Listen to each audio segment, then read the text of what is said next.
Ore conmigo, Padre, bendita es tu palabra. Pedimos que la bendigas aún más por tu Espíritu Santo en cada corazón hoy, para edificación de cada vida. En el nombre bendito de Jesús nuestro Señor oramos. Amén. Tomen su lugar, por favor, mientras busca en su Biblia el Salmo número 112. Salmo número 112. Bienaventurado el hombre, lea conmigo por favor. Bienaventurado el hombre que teme a Jehová y en sus mandamientos se deleita en gran manera. Su descendencia será poderosa en la tierra. La generación de los rectos será bendita. Una vez más, por favor. Bienaventurado el hombre que teme a Jehová y en sus mandamientos se deleita en gran manera. Su descendencia será poderosa en la tierra. La generación de los rectos será bendita. Y continuamos en esta serie, una larga serie sobre el legado que hemos de dejar a nuestros hijos. La semana anterior estuvimos hablando una parte sobre finanzas. Hoy voy a hacer una pausa en ese punto. Todavía hay más, pero tengo mis razones.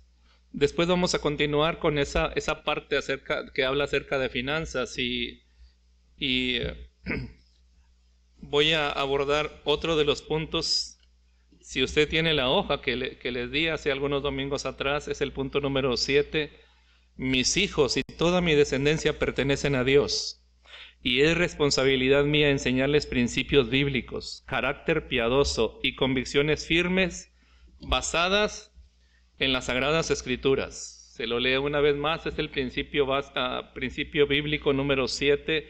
Mis hijos y toda mi descendencia pertenecen a Dios, y es responsabilidad mía enseñarles principios bíblicos, carácter piadoso y convicciones firmes basadas en las Sagradas Escrituras. Ese es un excelente legado que podemos dejar a nuestros hijos y yo espero que la meditación esta noche le bendiga. Iniciamos aquí en el pasaje del libro de los Salmos. Léanlo una última vez, por favor, conmigo. Bienaventurado el hombre que teme a Jehová y en sus mandamientos se deleita en gran manera. Su descendencia será poderosa en la tierra. La generación de los rectos será bendita. Y es que nos importa eso, hermana. La generación nuestra descendencia. Por supuesto que nos importa y muchísimo. Es el legado que vamos a dejar a nuestros hijos con el favor de Dios. Y solo permítame decir algo. Le dije que iba a posponer un poquito la continuidad del principio que habla sobre las finanzas. Y una de las razones es que vamos a tener visitas estas próximas semanas.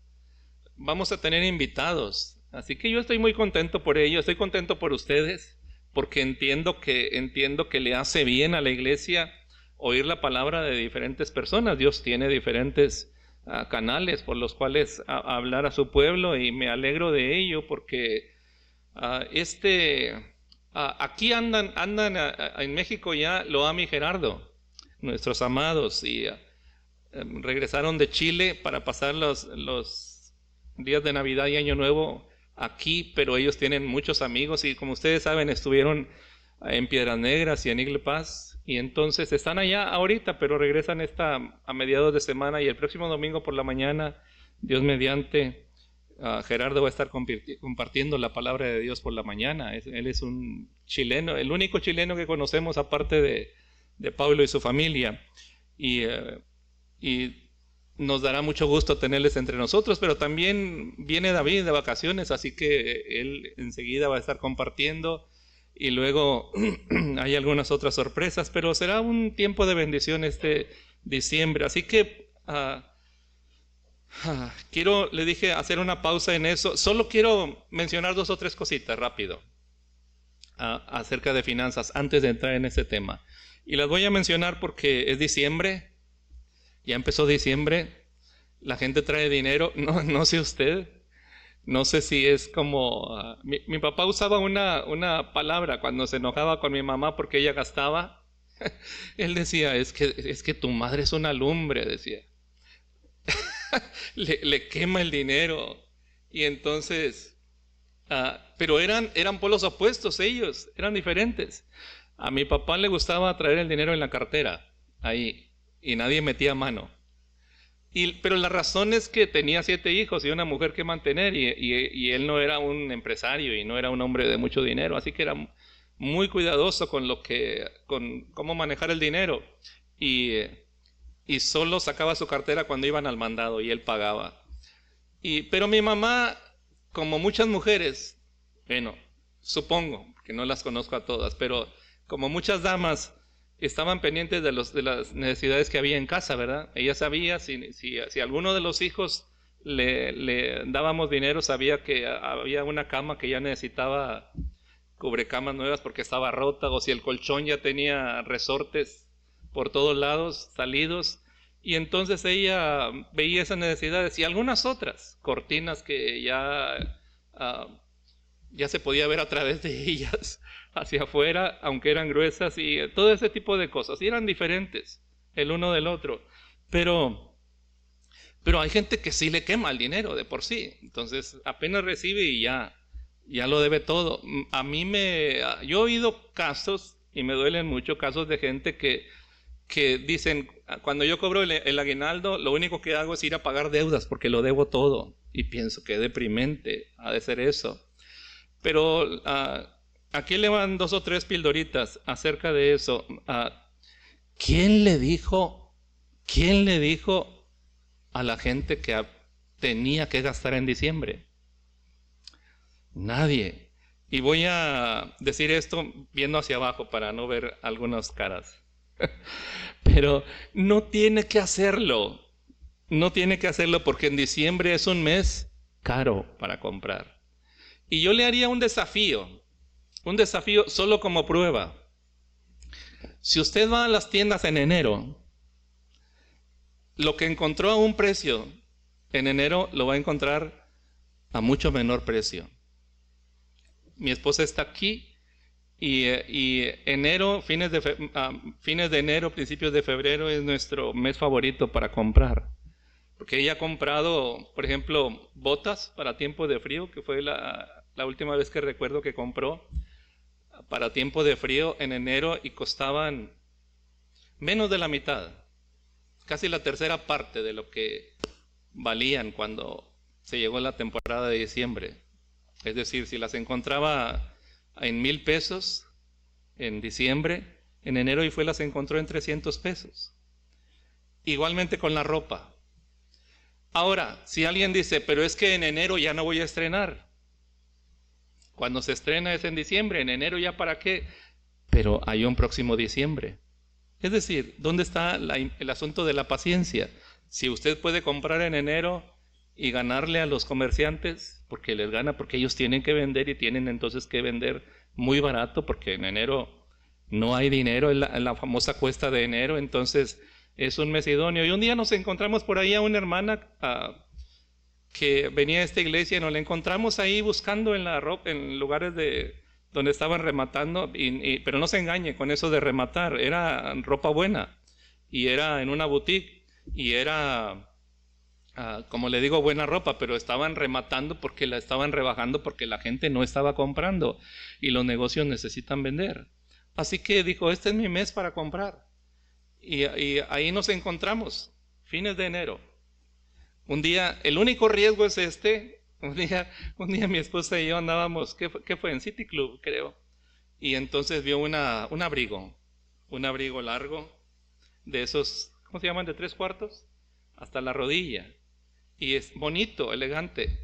Y estaba como a un 70% del costo. Y le dije, pues ahí está, mira el que querías. Y dijo, no, vamos a esperar que baje un poco más. Y volvimos una semana después y ahora estaba al 50. Y le dije, ahora está a la mitad. Y dijo, voy a esperar un poco más.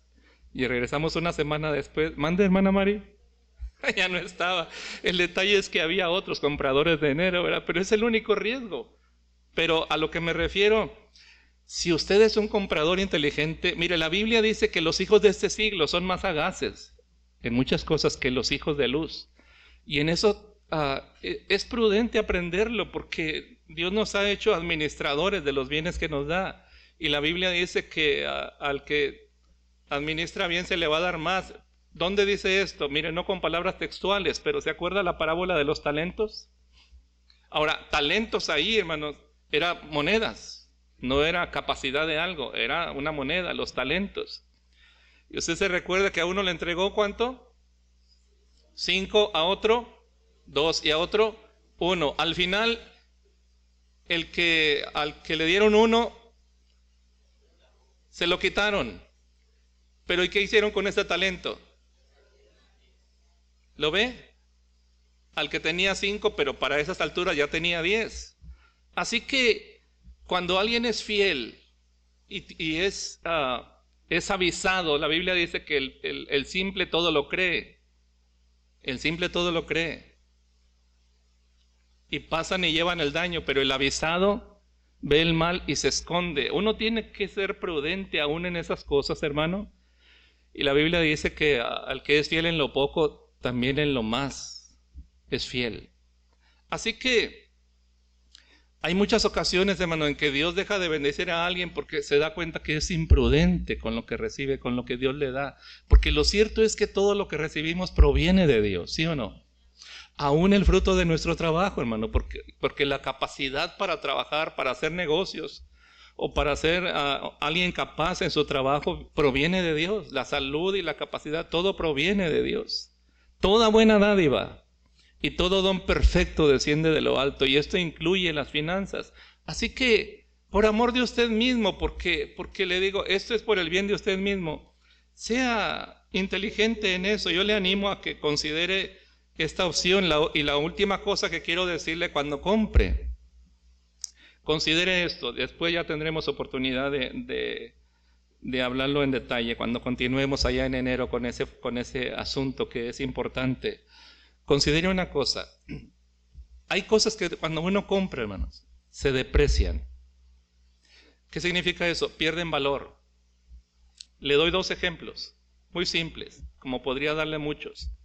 Usted compra un vestido, un abrigo, algo costoso, ropa, un traje. Va y la compra en la tienda, en su tienda favorita, y lo saca de ahí y lo trae a casa. Pero por alguna razón, un imprevisto, o de repente ya no le gustó, que suele suceder, de repente ya no le gustó, o por lo que sea, y quiere venderlo.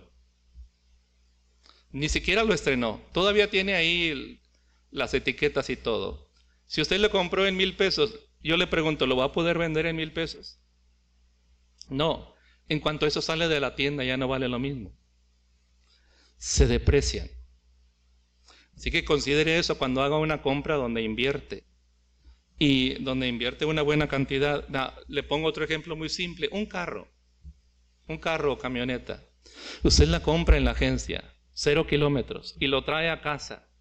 Pero otra vez, por alguna razón, ya no lo quiere y quiere venderlo. Tiene 2 kilómetros, solo en lo que lo trajo de la agencia a casa, y lo quiere vender. Si le costó, ¿qué le diré? 400,000 pesos, ¿lo puede vender en lo mismo? No. ¿O qué dirá usted? Bueno, por lo que me lo traje de allá para acá, te le rebajo 1,000 pesos. ¿Funciona? No funciona. Así que por favor, considere esas cosas. Hay cosas que se deprecian, hay cosas que no se deprecian, que suben de valor. Muy bien. Eso nada más ahí, eso va gratis. Pero porque lo que esta noche quiero compartir es sumamente, tremendamente importante.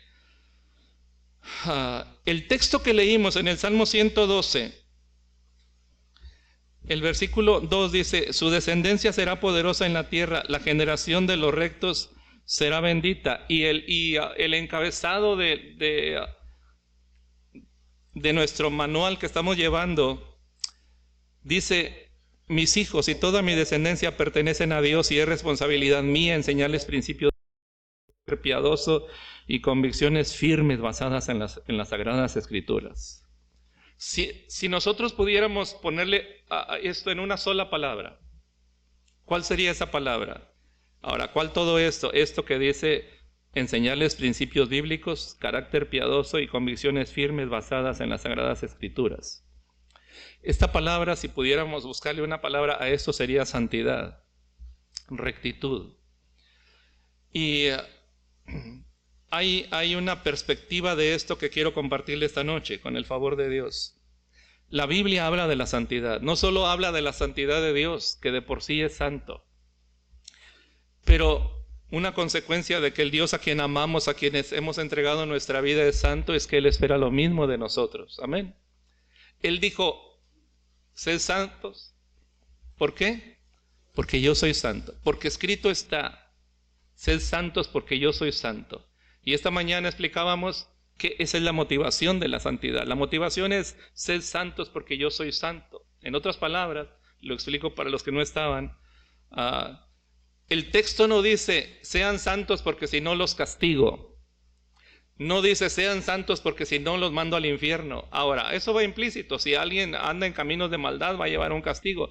Pero esa no es la motivación principal que nos pone la Biblia cuando habla de la santidad de Dios y de la conducta que Él espera de nosotros. Pero lo que creo que enseña el pasaje cuando dice, sed santos porque yo soy santo, es que esa tiene que ser nuestra motivación. Es decir, sean santos porque ustedes me representan. Permítame, aunque sea un poco incómodo, pero tomar el lugar de Dios.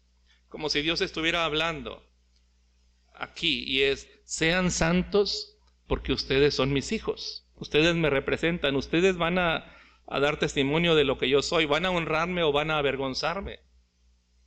Mire, hay una historia...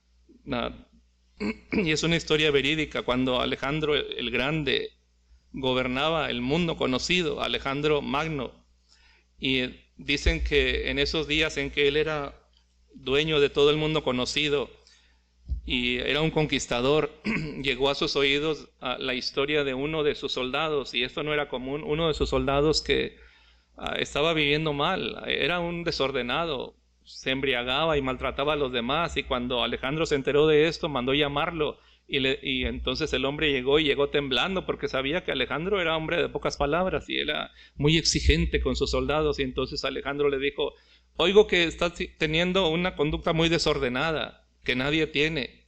Y el hombre estaba temblando, no hallaba qué decir. Es cierto lo que me están diciendo. Y el hombre ni siquiera pudo articular palabra, solo asintió con su cabeza y le dijo su emperador, ¿cómo te llamas? Tratando de sacarles palabras. Y el hombre, temblando todavía más, dijo, Alejandro. Y Alejandro el Grande le dijo, bien, solo te diré una cosa, o cambias el nombre o cambias de vida. No puedes llamarte así y deshonrarme de esa manera. ¿Sabe por qué los cristianos les empezaron a llamar cristianos? Ellos no se pusieron el nombre de cristianos, la gente los empezó a llamar cristianos. Porque amaban al Señor, porque se reunían en su nombre, porque lo adoraban, porque predicaban de Él, pero esencialmente porque su vida reflejaba la vida del Señor a quien servían. Y la gente los identificaba. Estos se conducen, ¿se acuerdan a lo que dijeron? Estos que trastornan el mundo entero han venido también acá. Y entonces cuando oyeron a Pedro predicar, por ejemplo, y a los demás, dice, les reconocían que habían estado con Jesús, porque decían, estos eran hombres sin letras y del vulgo, y después que estuvieron con Jesús su vida fue transformada. Así que su vida reflejaba a Jesús. Nosotros lo representamos a Él, hermano. Cuando la gente sabe que somos cristianos, cuando la gente sabe que somos hijos de Dios, ¿qué es lo que espera ver en nosotros? Un reflejo de su vida. Así que cuando Dios desde el cielo nos dice a nosotros, sean santos porque yo soy santo, en otras palabras, ¿cómo podría alguien decirse su hijo y vivir diferente? ¿Cómo podría alguien llamarse a sí mismo cristiano y ser opuesto a lo que era Jesús? ¿Cómo alguien podría llamarse hijo de Dios y no tiene nada de la genética divina?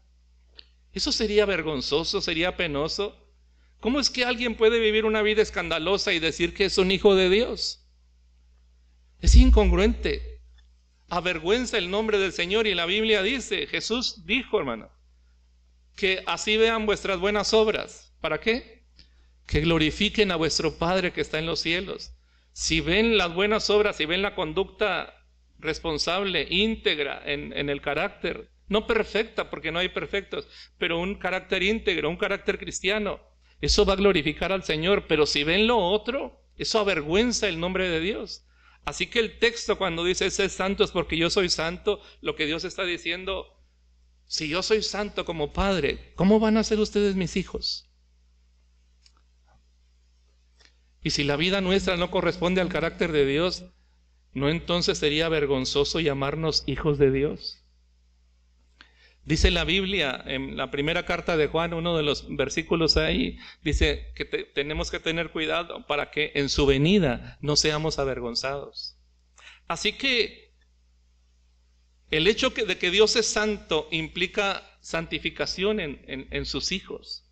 Ahora, ¿qué es la santificación? La santidad en la Biblia es separación. Separados del mundo y separados para Dios. Y si uno ve en la Biblia, hermano, se va a dar cuenta que desde el principio Dios hizo eso en los personajes del Antiguo Testamento. Desde el Antiguo Testamento la santificación siempre incluyó separación. Juntarse con los pecaminosos complica todo. Mire usted, piense por ejemplo en Lot y su familia. Amén. Lot y su familia. ¿Usted se acuerda que llegó un momento donde dice la Biblia que el ganado de Lot y de Abraham habían crecido mucho y la tierra no era suficiente para ellos? Entonces Abraham llamó a Lot y le dijo: nuestros pastores están riñendo, están peleando, no es necesario, así que separémonos. Escoge, si tú vas al norte yo iré al sur, si tú vas al este yo voy a ir al oeste, escoge la tierra. Y Lot, que no tenía que haber hecho eso porque las promesas no fueron dadas a Lot, fueron dadas a Abraham. Lot se enriqueció por causa de Abraham. Pero Lot, cuando escucha esta propuesta, entonces empezó a escoger para él. ¿Y qué escogió? Lo mejor de la tierra. Pero escuche, lo mejor de la tierra era lo peor de la vida moral, porque lo mejor de la tierra era rumbo a Sodoma. Y para cuando él se dio cuenta, era vecino de los habitantes de Sodoma y de Gomorra. Ahí creció su familia. Y después llevó consecuencias tan tristes, tan terribles, que su familia terminó terriblemente mal. ¿Usted se acuerda? Llegaron y ahí vivieron. Si no ha sido por la intercesión de Abraham, ellos hubieran sido destruidos, porque los ángeles que llegaron con Abraham le dijeron que iban a destruir Sodoma y Gomorra, y Dios lo hizo a propósito. Capítulo 18 de Génesis, Dios dijo: encubriré a Abraham lo que voy a hacer. Y entonces le dijo lo que iba a pasar en Sodoma y Gomorra. Y así que Abraham intercedió por Lot y su familia. Y Dios en su misericordia, porque amaba a Abraham, amigo de Dios, le concedió que Lot y su familia salieran de allá. Pero cuando los ángeles llegaron a la casa de Lot y su familia y les dijeron que se dieran prisa para salir, ahí ve uno qué tan afectada había sido la familia de Lot. Porque cuando los dos ángeles llegan a la casa de Lot, ¿usted se acuerda? Llegan a la casa de Lot y le dicen que Dios va a destruir la tierra, le dicen que salga de ahí. Entonces los habitantes de Sodoma, primero les pareció a la gente que vivía con Lot, les pareció que no era broma, que eso no era cierto. Y tardaron en convencerlos de que salieran de ahí. Pero mientras estaban en eso, en la casa de Lot, los habitantes de Sodoma llegaron y querían abusar de los ángeles que tenían aspecto de varones. Ellos dijeron: saca a esos varones para que tengamos intimidad con ellos. Y Lot se asustó. Pero él dijo: estos hombres han llegado bajo mi techo, pero tengo 2 hijas que no han conocido varón, se las voy a sacar. Uno se asusta cuando oye algo así. Y uno de mis profesores de teología dice: cuando yo leo en Génesis sobre Lot, digo, si no fuera porque en el Nuevo Testamento le llama el justo Lot, me sería difícil coincidir con esa opinión. Pero ¿de dónde aprendió Lot eso? Ahí. No lo aprendió de Abraham y no lo aprendió de sus padres, lo aprendió ahí en Sodoma y Gomorra, viviendo ahí. Por fin salen por la misericordia de Dios, pero su mujer voltea, contradiciendo la orden de los ángeles, y queda como estatua de sal. Y sus hijas, después que se escapan al monte, cometen pecados morales abominables. ¿Dónde aprendieron eso? En Sodoma y Gomorra. Separarse del mal, hermanos, separarse del mal es imperativo en las Escrituras.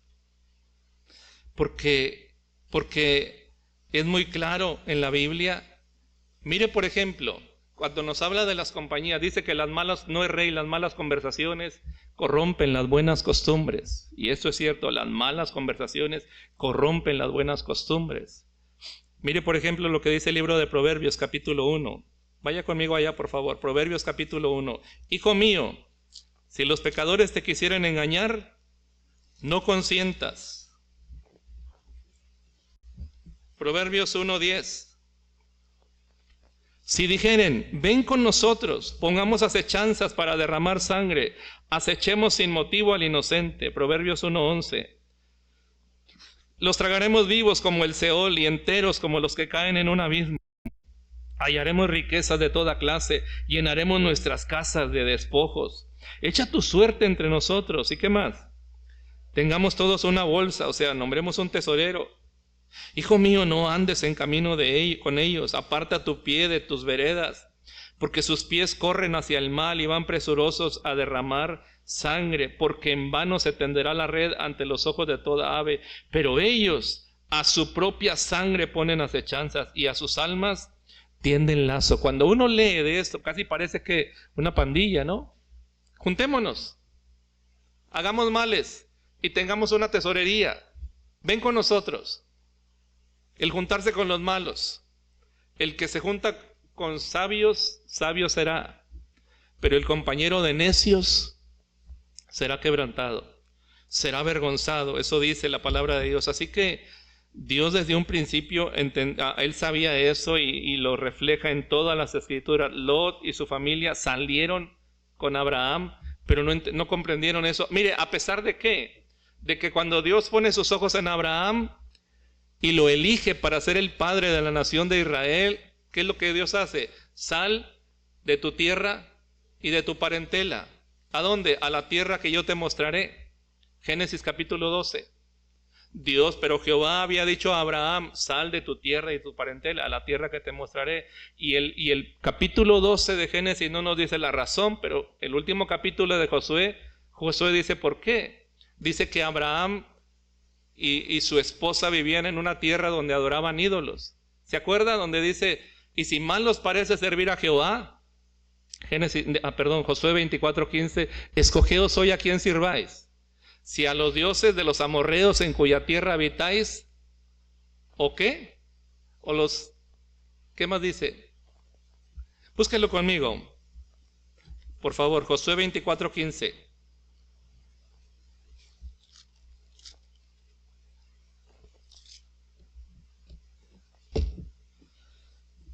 Y si mal os parece, Josué 24:15, servir a Jehová, escogeos hoy a quien sirváis. Si a los dioses, ¿a qué? A quienes sirvieron vuestros padres cuando estuvieron al otro lado del río, o a los dioses de los amorreos en cuya tierra habitáis, pero yo y mi casa serviremos a Jehová. Mire, cuando ahí dice, escogeos hoy a quien sirváis, si a los dioses a quienes sirvieron vuestros padres cuando estuvieron al otro lado del río, ¿de quién habla aquí? De Abraham y su familia. En Ur de los Caldeos, una tierra idólatra, allá vivían, en medio de los ídolos y de las prácticas paganas. Así que cuando Dios elige a Abraham, ¿qué le dice? Vete de tu tierra y de tu parentela, a la tierra que te mostraré. Lo sacó de allá por esa razón, del capítulo 12 de Génesis. Por esa razón, hermanos, es que Dios lo hizo. Ahora, cuando Dios elige al pueblo de Israel, ¿de dónde lo toma? De Egipto, donde estaban cautivos. Ustedes recuerden de que la familia de José, los hijos de Jacob, llegaron a Egipto como una familia, 70 personas, pero se hicieron nación en Egipto. Ahí crecieron, como esclavos, como cautivos. Y más allá de que eran esclavos, el hecho es que Egipto era una cultura idólatra también. Ahí estuvieron muchísimos años, 400 o 430 años. Estuvieron, mire, qué cantidad de años creciendo ahí. Así que cuando Dios decide sacarlos y usa a Moisés para sacarlos, Eso es vital. Él los ha tomado como nación. Él dice que puso sus ojos en ellos. Les escogió. No por ser más que otras naciones, no por ser diferentes ni mejores, sino por una razón, para cumplir el pacto que había hecho a Abraham. Así que los toma, pero los saca de ahí. Por supuesto que los saca. Es decir, no voy a educarlos ahí en una cultura idólatra. Y los saca al desierto y les enseña. Pero otra vez los hizo apartarse. Santidad es apartarse, hermano. Abraham se apartó de su tierra y de su parentela. Israel se apartó de Egipto y de esa cultura idólatra. 40 años en el desierto. Y entonces les empezó a enseñar, pero apartado de todo ello. Era necesario. Y la primera lección que les da cuando los saca de Egipto es: oye Israel, capítulo 6 de Deuteronomio. Oye Israel, Jehová nuestro Dios, Jehová uno es, porque allá había muchos dioses. Y amarás al Señor tu Dios con todo tu corazón, con toda tu alma, con toda tu mente, con todas tus fuerzas. Y estas palabras que yo te mando hoy estarán sobre tu corazón. ¿Y qué más? Las repetirás a tus hijos. Hablarás de ellas estando en tu casa y al acostarte y cuando te levantes. ¿Sabe qué está haciendo Dios? Reseteando el disco duro. Está reprogramándolos. Todo lo que aprendieron allá, a la basura. ¿Qué les vas a enseñar? Mi palabra. No tenían la palabra escrita, por supuesto, todavía. Pero por eso les dio los mandamientos en el desierto y por eso empezó a enseñarles a través de Moisés y luego a través de los profetas. Pero es mi palabra la que te va a guiar, no lo que aprendiste allá. Separados. La santidad implica separación. Separarse del mundo y separarse para Dios. Eso está en el caso de Abraham y Lot. Eso está en el caso de Israel cuando los sacó de Egipto y usa a Moisés. Y es lo mismo que Él espera de nosotros. El separarnos del mal y de las compañías que nos hacen daño. De hecho, por esa razón también Él prohibió el matrimonio mixto. Porque, hermanos, si hablamos de compañías que nos hacen daño, ¿pero qué se imagina usted de un matrimonio donde, como dicen, durmiendo con el enemigo? En cuanto a la fe, pueden estar muy enamorados. Sí pueden estar muy enamorados. Pero cuando la fe es diferente, ese es una olla de vapor, hermano. Es algo tremendo y terrible. Porque está en las Escrituras y el Dios que lo sabe, Él nos lo advirtió. Él nos dijo lo tremendamente peligroso que era ello. El hombre más sabio sobre la tierra, el hombre a quien le fue dado un corazón tan sabio que nadie hubo como él antes ni después, excepto el Señor Jesucristo, cayó por ahí. Estoy hablando de Salomón. Pero Dios prohibió eso, hermanos, porque dijo: van a inclinar tu corazón a los ídolos, te van a apartar de mí. Probablemente Salomón pensó que con él no iba a suceder, pero sucedió. Así que, mire, vea un pasaje conmigo, por favor, Deuteronomio 7. Deuteronomio 7, del 1 al 9.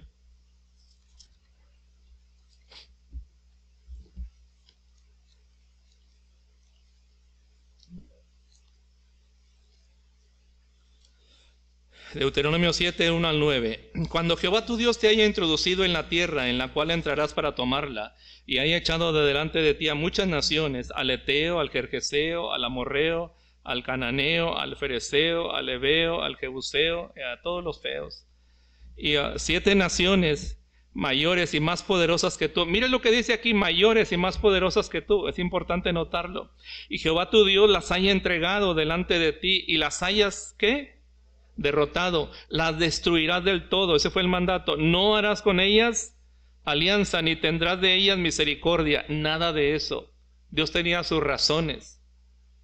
¿Y qué más? En el 3, no emparentarás con ellas. No darás tu hija a su hijo, ni tomarás a su hija para tu hijo. Ese fue un mandato. ¿Por qué? Desviará tu hijo de en pos de mí, y servirán a dioses ajenos, y el furor de Jehová se encenderá sobre vosotros, y te destruirá pronto. Mas así habéis de hacer con ellos. Sus altares destruiréis y quebraréis sus estatuas, y destruiréis sus imágenes de acera, y quemaréis sus esculturas en el fuego. No vas a emparentar, porque eso es lo que va a suceder. Ahora, óigame bien lo que le voy a decir. Hace años, al principio de nuestro ministerio, una de las muchachas de la iglesia, allá en León, ella empezó a andar con un novio inconverso y empezó a hacer planes. Y entonces yo hablé con ella. Le dije, ¿sabes lo que dice la Biblia al respecto? Y le mostré con las escrituras lo que la Biblia dice al respecto, lo que Dios dice respecto a ponerse en un yugo desigual con incrédulos. ¿Qué compañerismo tiene la justicia con la injusticia? Y todo lo demás que dice el apóstol Pablo a los Corintios. ¿Sabe qué me dijo? Algo muy popular, que todavía escucho hoy en día.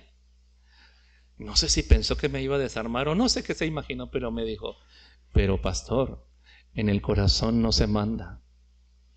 ¿Qué le parece? Sonó como si hubiera dicho, jaque mate. En el corazón no se manda. Y le dije, en el corazón de un cristiano sí hay quien manda, ¿o no? En el corazón de un cristiano el que manda es el Señor. Si es de cristiano. Si es de Cristo, ¿de quién es tu corazón? Es de Cristo. ¿Y quién manda en él? Él. Así que no me venga con esos romanticismos antibíblicos que duran lo que dura el enamoramiento, lo que dura la luna de miel, como le duró a ella.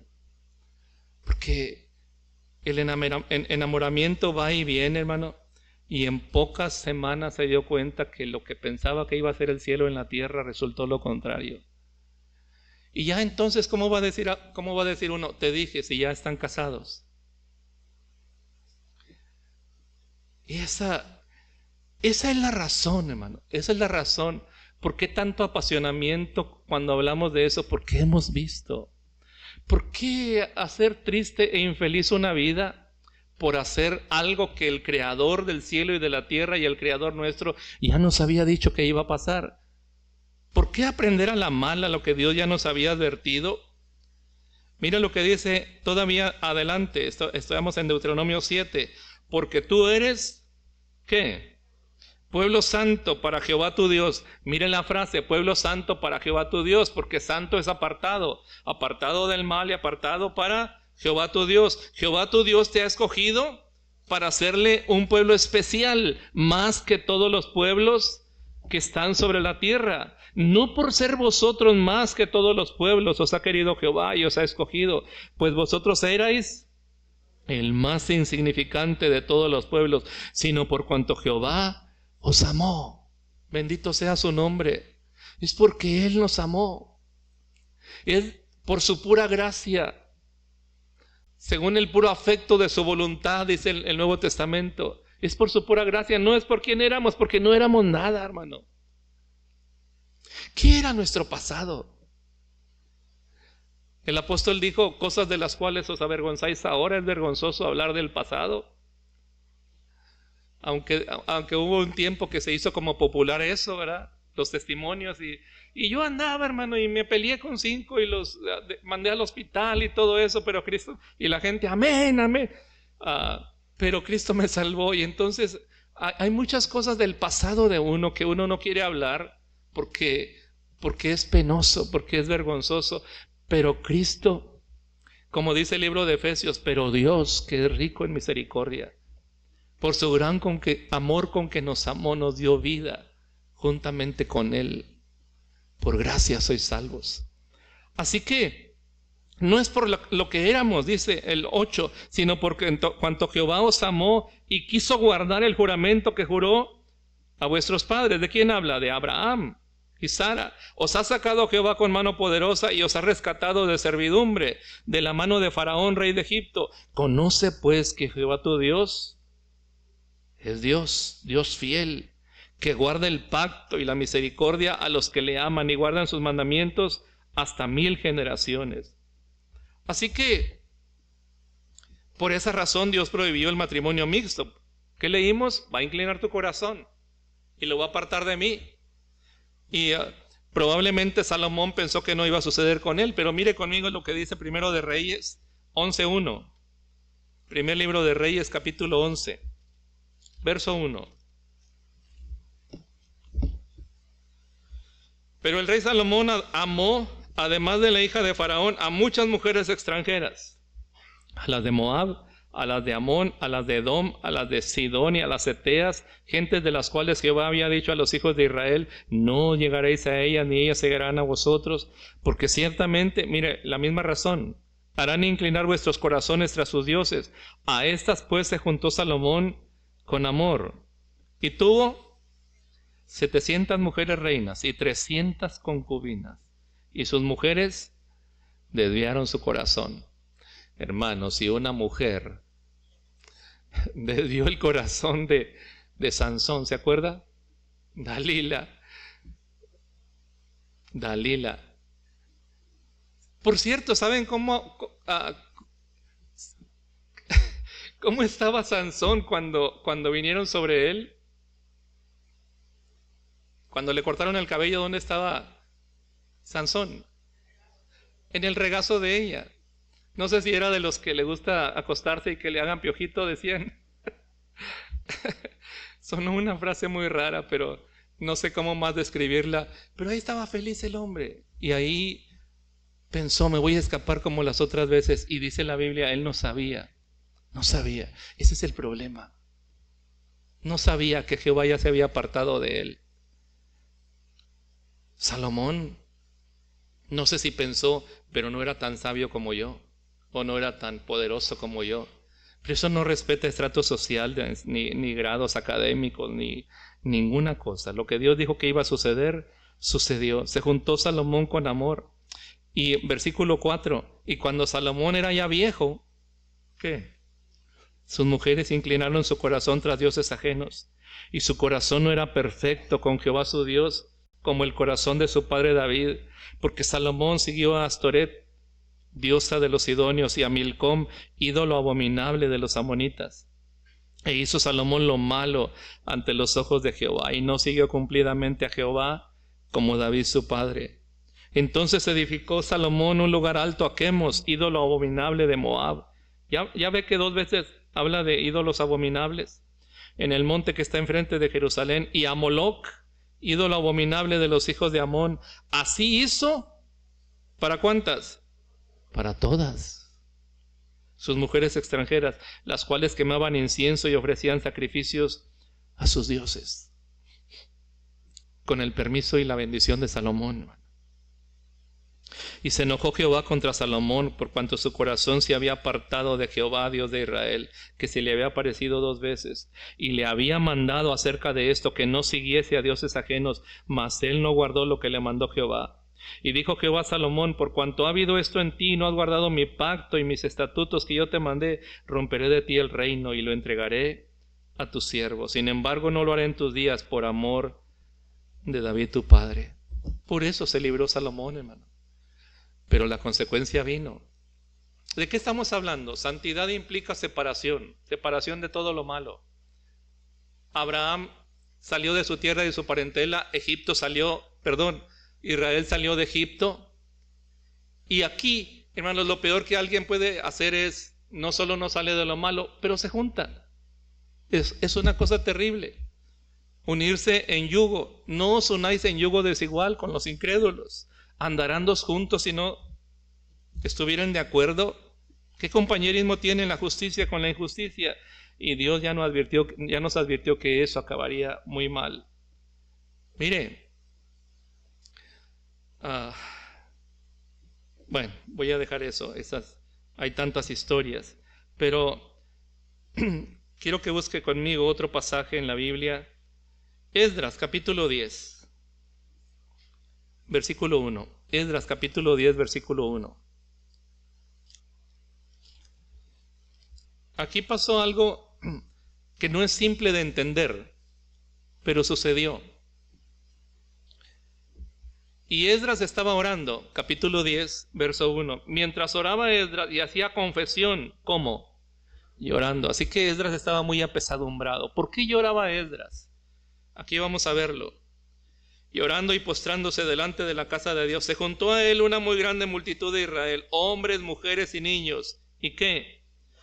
Lloraba el pueblo amargamente. ¿Por qué están llorando tan amargamente? Siga conmigo. Entonces respondió Secanías, hijo de Jehiel, de los hijos de Elam, y dijo a Esdras: nosotros hemos pecado contra nuestro Dios, pues tomamos mujeres extranjeras de los pueblos de la tierra, mas a pesar de esto aún hay esperanza para Israel. Es que llegó Esdras, hermano. Esdras y Nehemías, ¿se acuerdan? Ellos llegaron para reconstruir Jerusalén, que estaba destruida, y se encontraron con que los pocos que habían quedado, ¿qué hicieron? Se mezclaron con otras naciones. Eso fueron los samaritanos, hermano. Por eso hubo ese pleito. Luego en Esdras y Nehemías dice que quisieron ayudarles y ellos no quisieron que les ayudaran. Por eso, porque estaban mezclados con otras naciones. Es como si dijeran: nosotros fuimos llevados cautivos y allá, siendo cautivos, nos guardamos, y ustedes que se quedaron aquí en libertad no quisieron. Así que tenían un celo tremendo. Así que llegan y Esdras ve esta situación. No tengo tiempo para leerle todo, pero usted puede leer todo el libro en su casa. Llegan y ven esta situación, y Esdras está terriblemente apesadumbrado porque era un hombre recto delante de Dios. Y dice: ¿cómo es que hicieron esto? Y Nehemías dice que no los dejaron ayudarles. Y se hicieron de pleito hasta los días de Jesús. Por eso, ¿cómo le dijo a la mujer samaritana? ¿Cómo me pides a mí de beber, tú que eres judío, siendo yo samaritana? Porque judíos y samaritanos no se llevan, no se hablan entre ellos.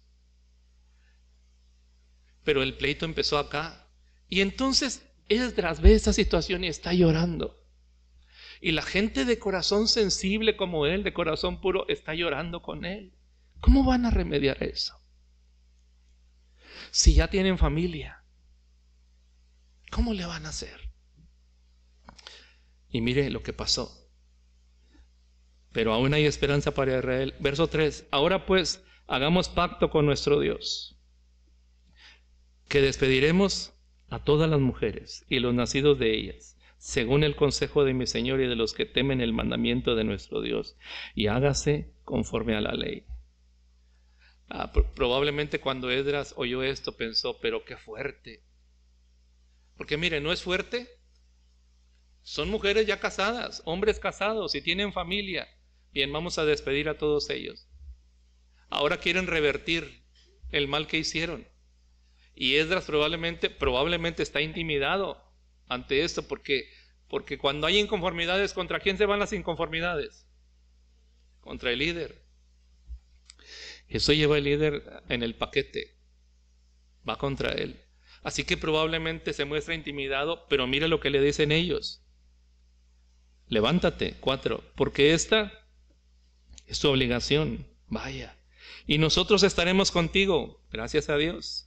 Esfuérzate y pon mano a la obra. Entonces se levantó Esdras y juramentó a los príncipes de los sacerdotes y de los levitas y a todo Israel que harían conforme a esto, y ellos juraron. Se levantó luego Esdras de delante de la casa de Dios y se fue a la cámara de Johanán, hijo de Eliasib, e ido allá no comió pan ni bebió agua. ¿Por qué? Se entristeció a causa del pecado de los del cautiverio. Es que no era una solución fácil. Está triste por lo que hicieron, pero no es tan simple como: a ver, a todos los que no son del pueblo de Israel, váyanse. Pero ahí van los hijos. Ahí van los hijos. ¿Ha visto usted a un hijo separarse de su papá o de su mamá? Es cosa dura. Y entonces Esdras está afligido por el mal que hicieron y afligido porque el remedio también va a traer dolor. Por supuesto que sí. Y va y se encierra para estar ahí orando y ayunando. Y entonces dice que no comió pan ni bebió agua porque se entristeció. Verso 7. E hicieron pregonar en Judá y en Jerusalén que todos los hijos del cautiverio se reunieran en Jerusalén, y el que no viniere dentro de 3 días, conforme al acuerdo de los príncipes y de los ancianos, perdiese toda su hacienda, y el tal fuese excluido de la congregación de los del cautiverio. Así todos los hombres de Judá y de Benjamín se reunieron en Jerusalén dentro de los 3 días. A los 20 días del mes, que era el mes 9, y se sentó todo el pueblo en la plaza de la casa de Dios. Pero mire qué cuadro. Imagínense, temblando con motivo de aquel asunto. ¿Pero qué más? A causa de la lluvia. Estaba lloviendo y ahí están todos en medio de la lluvia. Y se levantó el sacerdote Esdras y les dijo: vosotros habéis pecado por cuanto tomasteis mujeres extranjeras, añadiendo así sobre el pecado de Israel. Ahora pues dad gloria a Jehová, Dios de vuestros padres, y haced su voluntad, y apartaos de los pueblos. Escucha esa frase, apartaos. Apartados de los pueblos. ¿Se acuerda? Mire, deténgase ahí un momento. ¿Se acuerda lo que dice 2 Corintios capítulo 6? Cuando habla de no os unáis en yugo desigual con los incrédulos, porque qué compañerismo y todo eso, y sigue avanzando. ¿Y qué más dice al final del pasaje ese? Bien, lo temía. Separe ese pasaje, por favor. Si tiene un separador o si tiene un folleto, si no tiene más, ponga la mano ahí. Y busque 2 Corintios capítulo 6, por favor. 2 Corintios capítulo 6. Ahora, si está leyendo en un celular, no sé cómo lo va a separar, pero 2 Corintios capítulo 6. Y miren la parte que poco se lee, por eso no se acordaron de esto. Leo el 14. No os unáis en yugo desigual con los incrédulos, porque qué compañerismo tiene la justicia con la injusticia, y qué comunión la luz con las tinieblas, y qué concordia Cristo con Belial, o qué parte el creyente con el incrédulo, y qué acuerdo hay entre el templo de Dios y los ídolos, porque vosotros sois el templo de Dios viviente, como Dios dijo: habitaré y andaré entre ellos, y seré su Dios, y ellos serán mi pueblo. Pero ¿qué incluye esto? Lo que está enseguida. Por lo cual, salid en medio de ellos y apartaos. Santidad siempre implica apartarse, hermano. Salid en medio de ellos y apartaos, dice el Señor, y no toquéis lo inmundo, y yo os recibiré, y seré para vosotros por Padre, y vosotros me seréis hijos e hijas, dice el Señor Todopoderoso.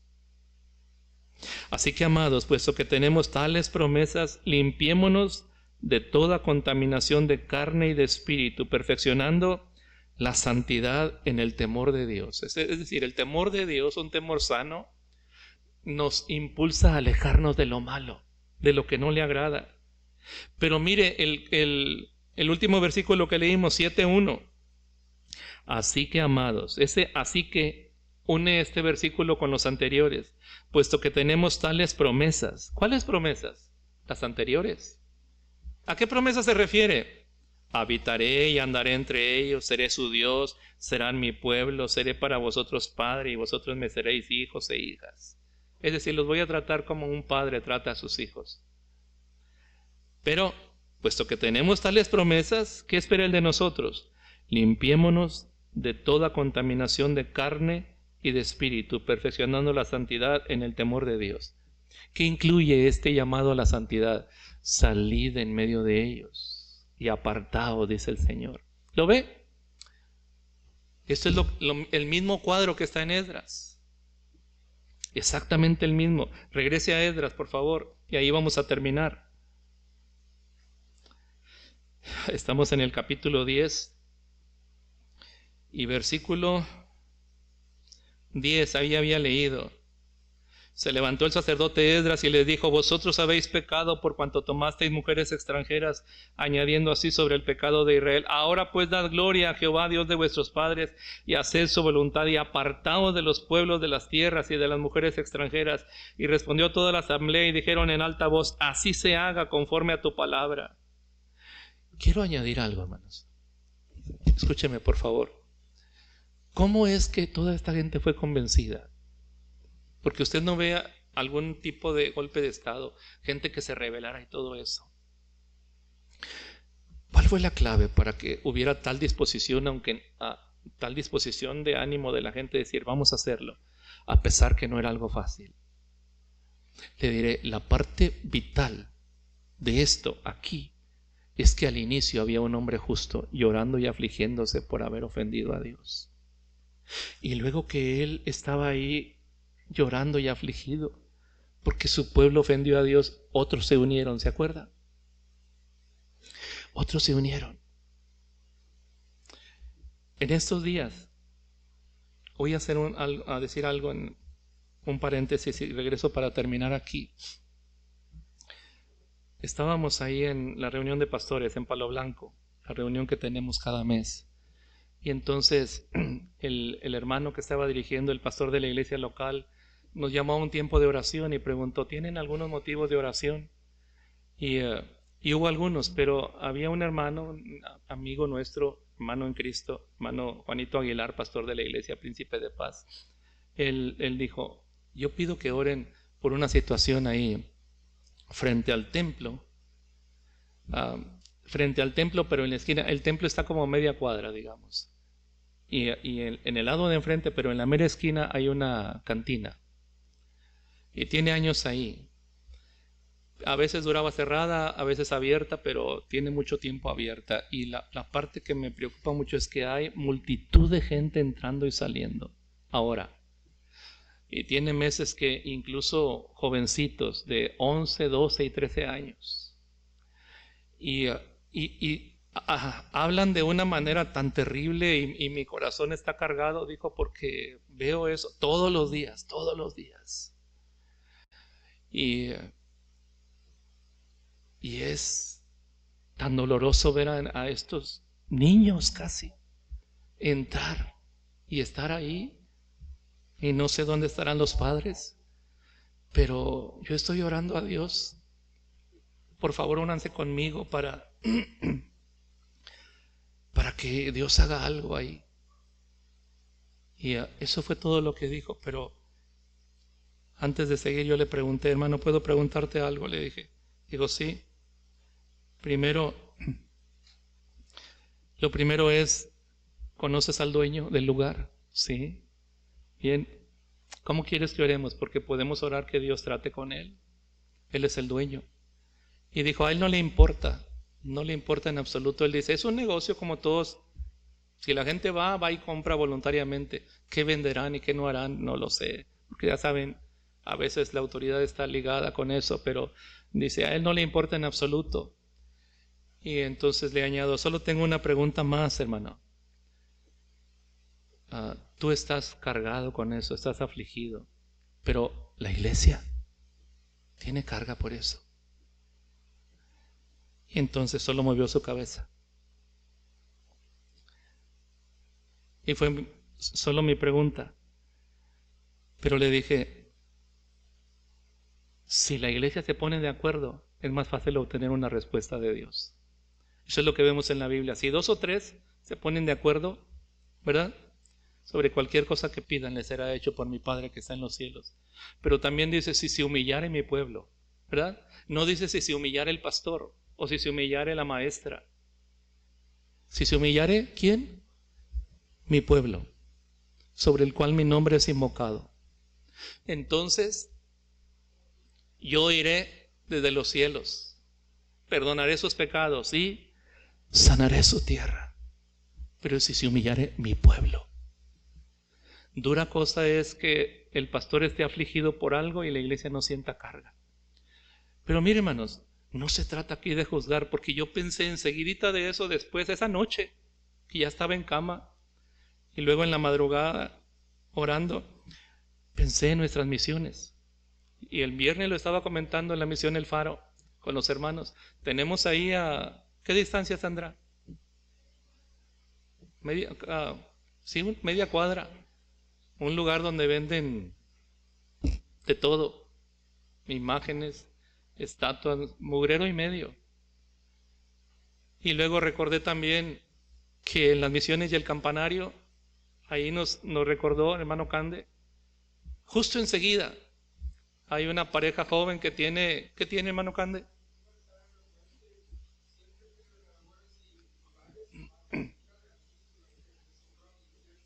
Ahí está enseguida de nosotros, hermano. Y hemos batallado tanto, luchado tanto, con tropiezos. Y luego aquí está Doris y Patricio, y ellos nos han mencionado cómo tienen ahí gente que practica la brujería, ¿verdad, Doris? Y miren, hermanos, hay esos lugares ahí alrededor. ¿Qué vamos a hacer? ¿Sacar la misión de esos lugares? No, hermanos, porque la luz en las tinieblas resplandece. Las tinieblas no prevalecieron contra ella, pero ahí estamos y la lucha es ahí. Entonces, más que platicarles eso, pensando en juzgar a nadie, porque no es así en ningún sentido. De hecho, nos unimos a la oración del hermano, pero es también pensar en nosotros. ¿Por qué no unirnos para clamar al Señor que haga algo con esos lugares de perdición que son una fuente de lucha espiritual? Porque hay una lucha espiritual, hermano, que es real, aunque no se vea. Pero la Biblia dice, no tenemos lucha contra sangre y carne. No son personas, sino contra ¿qué?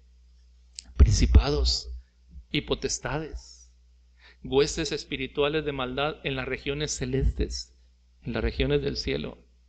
La lucha está ahí. Y cuando hay centros así de perdición, la lucha se pone más difícil, hermano, porque no quieren salir de ese lugar. ¿Se acuerdan el Gadareno? Le rogaban que no los echara fuera de aquel lugar. Ahí tenían su habitación y ahí influían sobre la gente. Así que esta es una invitación a eso, hermano.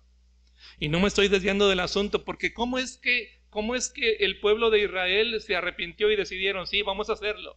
Porque un hombre empezó ahí a llorar afligido por la situación de su pueblo que había ofendido al Señor, y luego otros se unieron a él en esa súplica, en ese llanto amargo, confesando que habían hecho mal, habían desobedecido al Señor y ahora estaba en una situación complicada, y se reunieron temblando por eso y también por la lluvia que caía, pero no les importaba la lluvia.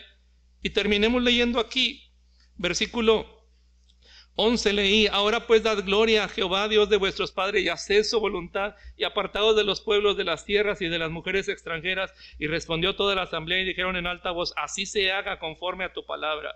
Ahí estaba. ¿Cómo llegaron a ese acuerdo? Porque gente empezó a orar, a suplicar delante de Dios, se unieron en eso, y Dios movió el corazón de los demás. Pero el pueblo es mucho y el tiempo lluvioso, y no podemos estar en la calle, ni la obra es de un día ni de dos, porque somos muchos los que hemos pecado en esto. Sean nuestros príncipes los que se queden en lugar de toda la congregación, y todos aquellos que en nuestras ciudades hayan tomado mujeres extranjeras vengan en tiempos determinados, y con ellos los ancianos de cada ciudad y los jueces de ellas, hasta que apartemos de nosotros el ardor de la ira de nuestro Dios sobre esto, porque el ardor se aparta cuando el pueblo se aparta de lo malo.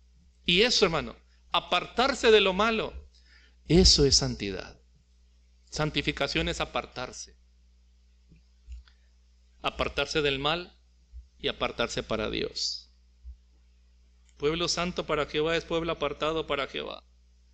Así que mira el 15: solamente Jonatán, hijo de Asael, y Jaasías, hijo de Tikva, se opusieron a esto, y los levitas Mesulam y Sabetai les ayudaron. Así hicieron los hijos del cautiverio, y fueron apartados el sacerdote Esdras y ciertos varones, jefes de casas paternas, según sus casas paternas. Todos ellos por nombre se sentaron el primer día del mes 10 para inquirir sobre el asunto, y terminaron el juicio de todos aquellos que habían tomado mujeres extranjeras el primer día del mes 1. Y eso fue lo que hicieron, hermano. Y eso es lo que trajo la bendición de Dios sobre ellos. Si se humillare mi pueblo, sobre el cual mi nombre es invocado, y oraren, ¿y qué más? Y se convirtieron de sus malos caminos. Esto fue lo que hicieron. Convertirse, dar la vuelta, apartarse. Eso es santidad. Entonces yo iré desde los cielos y perdonaré sus pecados y sanaré su tierra. Es que la tierra está enferma y por eso no produce, pero el remedio es el mismo, hermano, y nosotros tenemos la solución en la palabra. Así que ese es el llamado para la iglesia. Unámonos en oración, unámonos a favor de las misiones, a favor de nuestras vidas y a favor de las vidas de nuestros hijos, hermano. Amén. Por favor, póngase de pie para orar conmigo. Padre amado, suplico esta noche que tu palabra lleve fruto en nuestros corazones, tu bendita palabra, en el corazón de nosotros como padres y en el corazón de nuestros hijos, oh Dios. Y yo ruego que sea una semilla poderosa cayendo en buena tierra, que trae fruto a la gloria de tu santo nombre. Danos la fuerza que necesitamos cada día, Señor. Así como está con los ojos cerrados y la cabeza inclinada, quiero hacer una invitación. Tal vez aquí hay alguien esta noche que nunca se ha rendido al Señor, nunca le ha entregado su vida al Señor. Le invito para que lo haga esta noche. Si usted quiere hacerlo, si nunca le ha rendido su corazón a Cristo y esta noche quiere hacerlo, quiere apartarse para Él, apartarse del mal, rendir su vida al Señor, ¿podría indicarme ahí en su lugar, levantando su mano, y permítame orar por usted? Nadie está viendo, así que ¿hay alguien esta noche? Y haré una invitación más. Para usted como hijo de Dios, solo Dios conoce su vida y usted también. Pero si hay alguna área de su vida donde usted necesita volverse a Dios, ese es el tiempo, ese es el momento. La Biblia dice: bienaventurado el hombre que teme a Jehová y en sus mandamientos se deleita en gran manera. Y entonces cita las promesas para su descendencia. Si nosotros esperamos que Dios bendiga nuestra descendencia, nosotros necesitamos andar rectamente delante de Dios. Así que hable eso con Dios ahí en su lugar. Hable eso con Dios. Padre amado, ruego por cada uno de tus hijos aquí. Tú conoces el corazón, lo más profundo de nuestros pensamientos. Y suplico, Señor, que tu Espíritu Santo no nos deje en paz hasta que nos rindamos a ti. Porque tú quieres nuestro bien. Y cuando nos llamas es por amor. Eso es lo único que te mueve, Señor, que nos amas demasiado y no quieres que ninguno se pierda y que ninguno tropiece o que tenga que aprender a través del dolor, porque luego que hay juicios en la tierra, los moradores del mundo aprenden justicia. Así que haznos dóciles a tu llamado, Señor. Oro en el nombre bendito de Jesucristo nuestro Señor. Amén.